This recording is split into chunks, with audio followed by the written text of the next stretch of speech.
Okay, so the claim I'm reviewing today was presented by Eric Rosenfeld and states that high schools do not adequately teach the benefits of history. It is 3 ways. The first, students diminish the importance of history. The second, schools fail to use history to teach empathy. And the third, schools fail to teach history as critical thinking. My counterclaim is that these are not relevant secondary claims and do not actually present the benefits of teaching history because they're too relevant in other topics taught in school. In his first claim, he states that students diminish the importance of history. This claim takes a direct attack at students and not so much the school system itself, which I find to be an inconsistency. In this, he also looks at proficiency rates in history, and he states that 11% of students are proficient in history. This is true, and it is very low. And he compares this to other topics like math and science, saying that they are favored and therefore more well performed in. The National Assessment of Educational Progress states that 83% of students fall below proficient in math and 82% are not proficient in science. So the proficiency rates are almost equal between math, science, and history, which makes it almost irrelevant as being a beneficial topic because it's not so much history alone, it's more of a school-wide issue. So you can't single out history as being in easier form when children are not scoring proficiently in all topics across the board. Claim 2 states that schools fail to use history to teach empathy.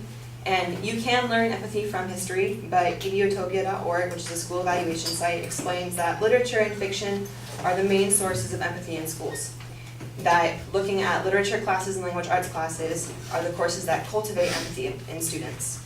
So this makes history less likely to be used as a tool to teach empathy and pulls away from whether it's actually necessary to be included in the adequacy of teaching history.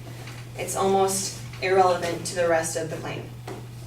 In his third claim, he states that schools fail to teach history as critical thinking. Now, I'm sure you've all heard of Common Core. It's the newest criteria that has been implemented into a majority of states for the educational board. And Newsweek.com explains how Common Core's main goal is to put extreme emphasis on critical thinking in all courses and classes. This includes history. This means that there are specific criteria needing to be met in history classes that encourage critical thinking, like reading historical documents and looking at historical artwork and coming to your own conclusion based off what you see.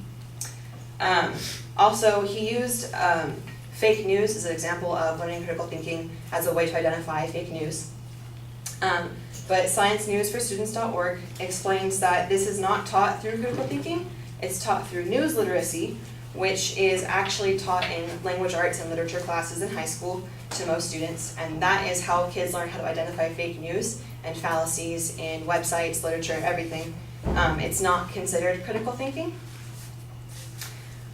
Overall, I feel like there was a lot of good evidence being introduced in the argument, but I feel like a lot of the claims he used as a support are not relevant to the actual topic, and that if he wanted to use examples, it would be better to say that schools are not adequately teaching any classes due to the proficiency rates, and that you can't look at these ideas as benefits in history because they're benefits that are being provided in other classes, and history has its own set of benefits that weren't even touched on. Thank you.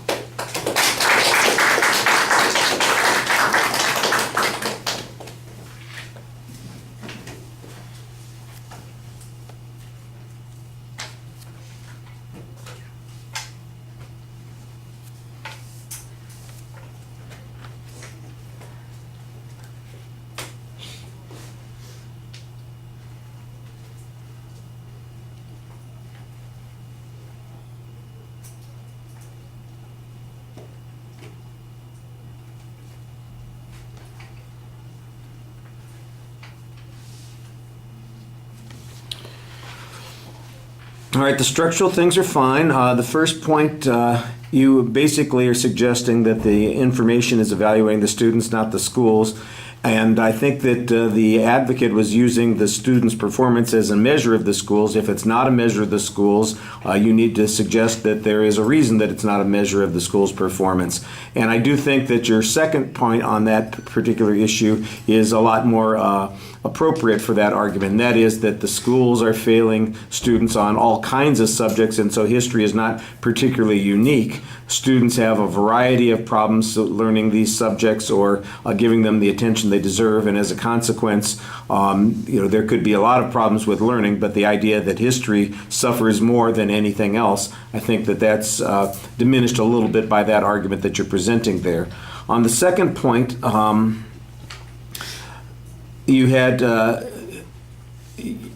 think, a very good counterclaim suggesting that this can be learned through, the empathy thing can be learned through other sources, and so that diminishes the importance of doing it in history. And you had a nice quote on that particular point, in essence suggesting that it's not particularly significant. You make a relevance claim here. I'm not so sure that it's a relevance argument as it is an argument that attempts to deny that this is significant or important. It's okay if you want to call it a relevance argument. I'm just not sure that that really works very well, and it could be, a distracting issue if we were continuing this discussion. On the critical thinking issue, once again, I think you've got a good response here suggesting that critical thinking is taught in a variety of other contexts. I don't know what it gets you by saying it's not actually critical thinking when they teach it as reading and news literacy.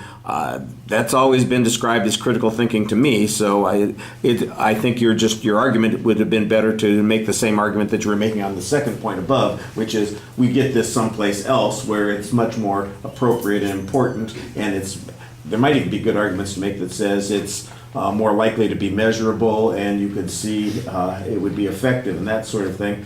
And I don't know that I would deny the idea that critical thinking would be useful to have in history classes, but like I said, the same argument that you're making on the second point I think would be applicable here. And you've got a little bit more time, so you don't need to go quite as quickly as you do, and a couple of your points I think could have used that extra explanation, but I thought that you did find good counterclaims on those issues. Thank you.